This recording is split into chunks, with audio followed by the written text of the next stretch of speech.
Hello అండి, అందరికీ నమస్తే. ఈరోజు వీడియోలో చాలా యూస్ఫుల్ వీడియో అండి. ఈ వర్షాకాలం చలికాలం వచ్చిందంటే ఎండ లేకుండా ఉంటుంది కదా. బాత్రూమ్స్ అన్నీ ఇలా ఎల్లో కలర్లో కొంచెం డార్క్ రెడ్ కలర్లోగా మారిపోతూ ఉంటాయి. చూడ్డానికి కూడా చాలా ఎలానో అనిపిస్తూ ఉంటుంది కదా. అటువంటి బాత్రూమ్స్ని ఎక్కువ కష్టపడి పడి రుద్దే అవసరం లేకుండా చాలా ఈజీగా ఇలా గట్టిగా ఉన్న బాత్రూమ్ని కూడా బయట దొరికే ఎటువంటి లిక్విడ్స్ వాడకుండానే ఇంట్లోనే హోమ్ మేడ్ లిక్విడ్ తయారు చేసుకొని ఇలా నీట్గా బాత్రూమ్ని అయితే తయారు చేసుకోవచ్చండి. ఏం కష్టం లేకుండానే చాలా సులభంగా ఇలా రుద్దితేనే చాలు నీట్గా వచ్చేసిద్ది బాత్రూము. మీకు ఎన్నో వీడియో చూసుంటారు, కానీ ఈ వీడియో మీకు చాలా యూజ్ అవుద్దండి. చూడండి ఎంత క్లియర్గా వచ్చేస్తూ ఉందో. ఇలా కష్టపడకుండానే ఈ మంచి సొల్యూషన్ ఇంట్లోనే తయారు చేసుకొని నీట్గా వాష్ చేసుకోవచ్చండి. బాత్రూమే కాదు, బాత్రూమ్ డోర్స్ అయినా, టైల్స్ అయినా, అండ్ ఇంకా బాత్రూంలో ఉండే ట్యాప్స్ అయినా అన్నిటినీ ఒకటే సొల్యూషన్ తోటి ఈజీగా తయారు చేసుకోవచ్చు.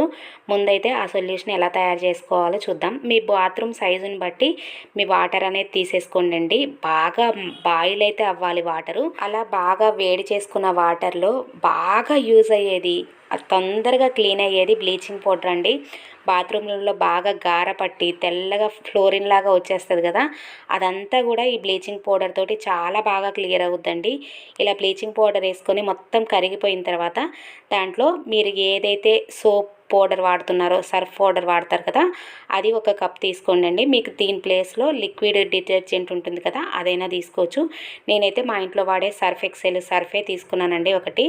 అది కూడా నీట్గా కరిగేలాగా చేసుకోవాలి. మొత్తం పౌడర్ అయితే మాత్రం మొత్తం డైల్యూట్ అవ్వాలండి. ఇలా బ్లీచింగ్ పౌడరు సర్ఫ్ కరిగిన తర్వాత నిమ్మప్పు తీసుకోవాలండి. ఈ నిమ్మప్పు ప్లేస్లో మీరు వెనిగర్ అయినా తీసుకోవచ్చు, నిమ్మకాయ కూడా వేసుకోవచ్చండి. ఇదైతే నీచు వాసనలు రాకుండా కొంచెం ఒక తీరు స్మెల్ అవుతుంది కదా, అది కూడా రాకుండా చూస్తుందండి.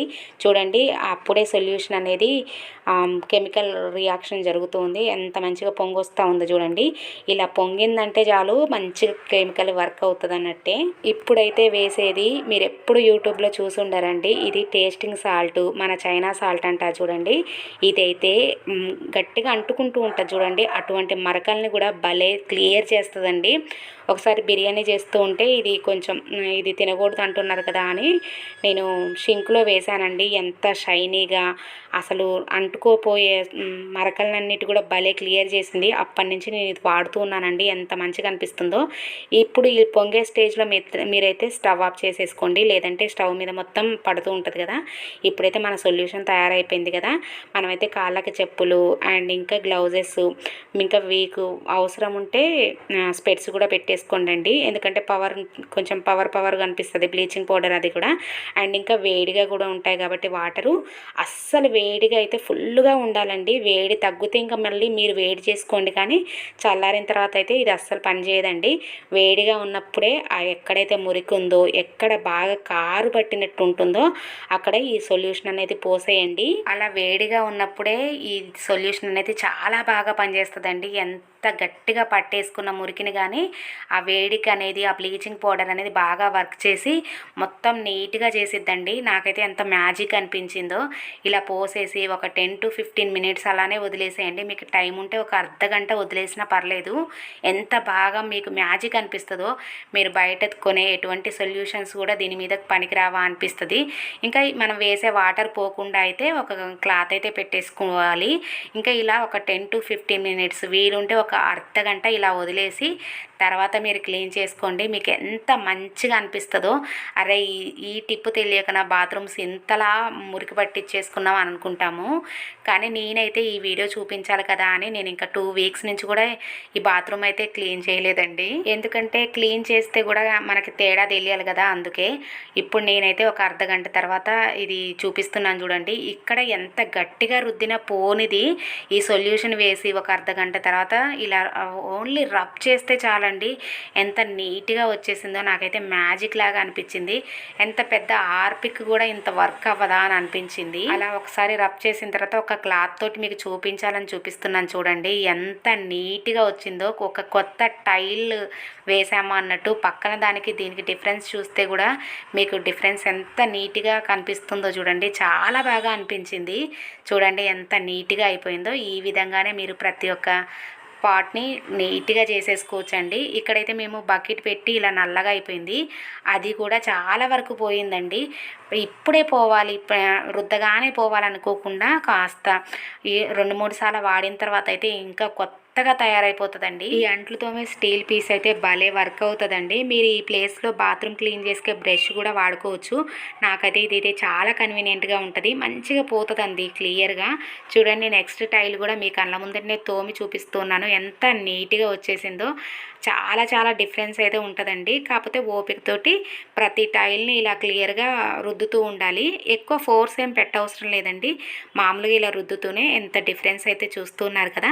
ఈ విధంగానే ప్రతి టైల్ని అయితే క్లియర్ చేసుకోవాలి. అండ్ కింద వచ్చేసి ఈ బ్రష్ తోటి ఫ్లోర్ అయితే ఉంది కదండి, దాంతో ఈ బ్రష్ వేసేసుకొని రుద్దుకోవడమే. ఇలా మొత్తం టైల్స్ అన్నీ కూడా ఈ స్టీల్ పీస్ తోటి క్లియర్ చేసుకోవాలి. అండ్ ఎక్కడైతే గట్టిగా మరకలు పోవట్లేదు అనుకున్న చోట నేనైతే ఇలా హార్పిక్ అయితే యూజ్ చేశానండి. కొంచెం అప్లై చేసి ఉంచేసి ఒక 10-15 మినిట్స్ తర్వాత ఇంకా రుద్దేశానండి. అప్పుడు ఇంకా ఎక్కడైనా పోని మరకలు ఉంటే నల్లగా పట్టేసి ఉంటాయి కదండి, అవి కానీ ఇక్కడ బకెట్ పెట్టాం కదా అవి కానీ అన్నీ కూడా నీట్గా పోయాయండి. ఆ బకెట్ వల్లే నల్లగా అయిపోయిందనమాట, రాతండి బకెట్ కదా, అందుకని ఇలా అంతా కూడా క్లీన్గా రుద్దేసుకుంటే చాలా మ్యాజిక్ అనిపిస్తుందండి. ఇంకా అప్పుడే ఈ బేషన్లో కూడా నేను హార్పిక్ వేసి ఉంచానండి. అలా వేసి ఉంచితే ఒక 10-15 మినిట్స్ తర్వాత నీట్గా అవుతుంది కదా అని. అండ్ నెక్స్ట్ వచ్చేసి ఈ కింద టైల్స్ ఉన్నాయి కదా, వాటన్నిటిని కూడా ఇలా బ్రష్ తోటి లేదంటే ఇలా స్టీల్ పీస్ ఉంది కదండి, దాన్ని చెప్పులు వేసుకున్నాం కదా, ఇలా రుద్దితే అయితే ఎంత నీట్గా వచ్చేసిందో అండి. అసలు కొత్త టైల్స్ లాగా అనిపించింది, చాలా బాగా వర్క్ అయింది. ఈ విధంగా మంత్లీ ఒకసారి చేసేసుకొని వీక్లీ మామూలుగా బ్రష్ తోటి రుద్దేసుకున్నా చాలా ఇంత కష్టపడ అవసరం లేదండి. నాకైతే ఇలా వాడిన తర్వాత చాలా బాగా అనిపించింది.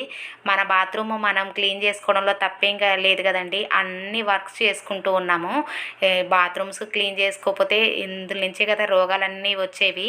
బాత్రూమ్ అయినా కిచెన్ అయినా ఎప్పుడైనా డ్రైగా ఉండాలంటారు కదా, మన పని మనం చేసుకోవడంలో తప్పేం లేదు. ఇప్పుడు నెక్స్ట్ వచ్చేసి నేను ఈ బాత్రూమ్ డోర్ అయితే క్లీన్ చేస్తూ ఉన్నానండి. ఈ ఒక్క సొల్యూషన్ తోటే టోటల్ బాత్రూమ్ అంతా కూడా క్లీన్ చేసుకోవచ్చండి. అసలు చాలా బాగా వర్క్ అవుద్ది. నేను ఇప్పుడైతే ఈ బాత్రూమ్ కూడా ఇలా స్టీల్ పీస్ తోటే రుద్దేస్తూ ఉన్నాను. ఇదైతే వుడ్ డోర్ అండి, అందుకే కొంచెం పెయింట్ వేస్తే ఆ పెయింట్ ఒక దగ్గర పోయింది, ఒక దగ్గర ఉంది. ఈ డోరు కాస్త ఈ కొంచెం కూడా పాడైపోతే ఆ డోర్ తీసి ఇంకో డోర్ పెట్టుకోవాలి. ఇప్పుడైతే నేను రుద్దిన తర్వాత వాటర్ పోస్తూ ఉన్నాను, చూడండి ఎంత నీట్గా వచ్చేసిందో. ఇందాకంతా కూడా ఎల్లో కలర్లో, డార్క్ బ్లాక్ కలర్లో, అదే రెడ్ కలర్లో అట్లా ఉన్న టైల్స్ అంతా కూడా ఇప్పుడు చూడండి సూపర్ వైట్గా వస్తూ ఉన్నాయి కదా, చాలా బాగా అనిపించింది. ఇంకా ఈ వాటర్ తడంతా పోయిన తర్వాత ఇంకా మంచి కలర్ వచ్చేసాయండి టైల్స్ అయితే. ఎక్కడైతే గట్టిగా మన ట్యాప్స్ కింద కొంచెం ఫ్లోరింగ్ ఉంటుందండి, అవన్నీ మనం ఏంటంటే ఒక చిన్న చాకు, పాతది ఏమైనా చాకు ఉంటే దాంతో రుద్దామనుకోండి, టైల్స్ అనేది సాఫ్ట్ సర్ఫేస్ కదా, ఈజీగా వచ్చేస్తుంది. అండ్ నెక్స్ట్ వచ్చేసి ఈ సోప్ బాక్స్ కూడా మొత్తం నీట్గా క్లీన్ చేసేసుకున్నాను. టోటల్ బాత్రూమ్ మేక్ ఓవర్ అని చెప్పొచ్చు. నీట్గా అన్నీ వాష్ చేసేసుకున్నాను. దాని తర్వాత ఈ బకెట్ని కూడా క్లీన్ చేసుకున్నానండి. అదే సొల్యూషన్ ఇందాక పోసాను కదా, అది కూడా చూడండి ఎంత వైట్గా వచ్చేసిందో. ఈ సొల్యూషన్ తయారు చేసుకొని మంత్లీ ఒకసారి ఇలా క్లీన్ చేసుకొని వారానికి ఒకసారి మామూలుగా క్లీన్ చేసుకుంటే చాలండి. ఎప్పుడు ఇలానే మెయింటైన్ చేసుకోవచ్చు. చూడండి ఇందాక ఎలా ఉందో ఇప్పుడు ఎలా ఉందో, బాత్రూమ్ చాలా వైట్గా వచ్చేసాయి టైల్స్ అన్నీ కూడా. మనం ఈ విధంగా అయితే క్లీన్ చేసుకోవచ్చు.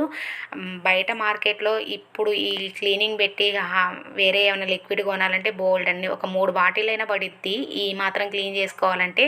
కానీ ఒక 10 రూపాయల ఖర్చుతోటే మనం ఎంత నీట్గా వచ్చేసిందో చూడండి. బాత్రూమ్ చాలా బాగా యూజ్ అవుతుందండి. ఈ లిక్విడ్ని అయితే మీరు చాలా బాగా యూజ్ చేసుకోవచ్చు. అండ్ ఈ స్టీల్ పీస్ని ఇలా ఉంచేస్తే మనం హెడ్ బాత్ చేస్తాం కదా, అప్పుడు హెయిర్ అంతా కూడా లోపలికి వెళ్ళకుండా పీస్లోనే ఆగిపోతుంది, అదంతా కూడా తీసి పడేసేయచ్చు. చూడండి టైల్స్ అంతా కూడా ఎంత నీట్గా వచ్చేదో, ట్యాప్స్ కూడా, బకెట్స్ అని అన్నీ కూడా నీట్గా వచ్చేసాయి. ఈ విధంగా తక్కువ ఖర్చుతోటే ఇంట్లో తయారు చేసుకున్న లిక్విడ్తోనే గారపట్టిన బాత్రూమ్ను కూడా ఇలా కొత్తగా మెరిపించేయచ్చు. ఈ వీడియో చాలా బాగా యూజ్ అయిందని అనుకుంటున్నాను. ఏమైనా డౌట్ ఉంటే కామెంట్ చేయండి. వీడియో నచ్చితే లైక్ చేయండి, షేర్ చేయండి, సబ్స్క్రైబ్ చేసుకోండి. Thank you for watching.